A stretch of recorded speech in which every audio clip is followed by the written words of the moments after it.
Hello বন্ধুরা, welcome to my channel. নতুন আরেকটি ভিডিওতে তোমাদের সবাইকে স্বাগত জানাই। আজকের মেনু হচ্ছে আমার মায়ের হাতে তৈরি ফ্রাইড রাইস। বাড়িতে দিদির মেয়ে এসছে, তার জন্য আজকে স্পেশালি ফ্রাইড রাইস তৈরি করা হচ্ছে। তো সেটা আমার মা করছে আর আমি তোমাদের সঙ্গে ভিডিওটা শেয়ার করছি। চলো তাহলে দেখে নাও তোমরা কেমন ভাবে রান্নাটা করছে আমার মা। এখানে 1.5 কেজি পরিমাণে চাল ভালো করে জল দিয়ে ধুয়ে নিচ্ছে। চালটাকে ভালো করে ধুয়ে নেওয়ার পর আধা ঘন্টার জন্য আবার চালটাকে ভিজিয়ে রাখবে।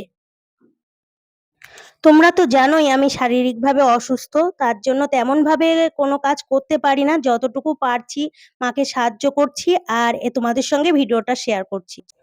এখানে দুটো বড় সাইজের ক্যাপসিকাম, দুটো গাজর আর 250 গ্রামের মতো বিনসকে মা ছোট ছোট টুকরো করে কেটে নিয়েছে। এখানে সবজিটা রান্না করার জন্য একটা বড় সাইজের কড়াই নিয়ে নিয়েছে। কড়াইতে পরিমাণ মতো সাদা তেল দিয়ে নিয়েছে। তেলটা গরম হয়ে গেলে একে একে কেটে রাখা বিনস, ক্যাপসিকাম আর গাজরগুলোকে দিয়ে নিচ্ছে।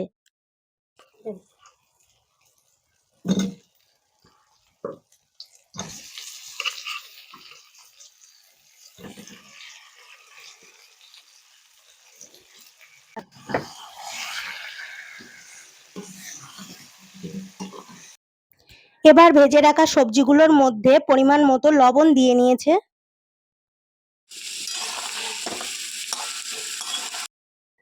এদিকে সবজিটা ভালো করে সিদ্ধ হতে থাকুক, ওদিকে রাইসটাকেও করে নেওয়া যাক। রাইসটাকে করার জন্য হাঁড়িতে পরিমাণ মতন জল দিয়ে নিচ্ছে। জলের মধ্যে একে একে তেজপাতা, লবঙ্গ, দারচিনি, এলাচ, কিশমিশ, লবণ, সাদা তেল দিয়ে নিচ্ছে।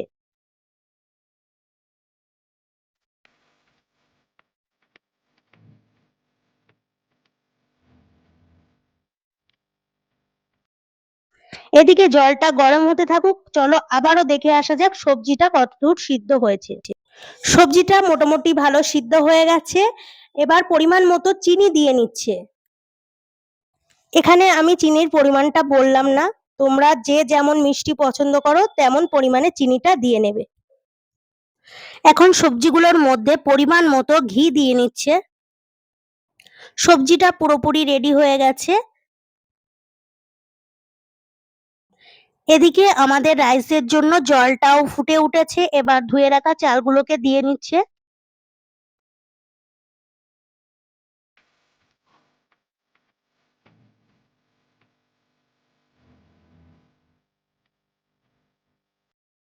রাইসটা হয়ে গেছে, এবার মাঠটাকে গেলে নেবে।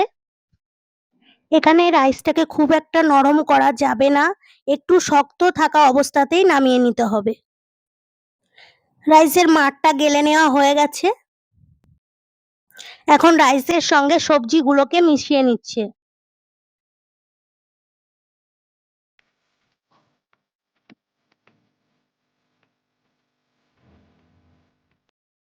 কিছুটা পরিমাণ ঘি ছড়িয়ে দিচ্ছে।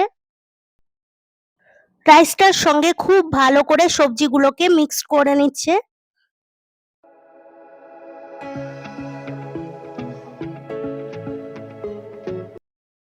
তো বন্ধুরা দেখে নাও, আমাদের ফ্রাইড রাইস খাওয়ার জন্য একদম রেডি হয়ে গেছে। তো বন্ধুরা ভিডিওটা তোমাদের কেমন লাগলো অবশ্যই আমাকে কমেন্টের মাধ্যমে জানিও। ভিডিওটা যদি তোমাদের ভালো লেগে থাকে তাহলে অবশ্যই আমার চ্যানেলটিকে সাবস্ক্রাইব করে আমার পাশে থেকো। সবাই ভালো থেকো, সুস্থ থেকো, টাটা।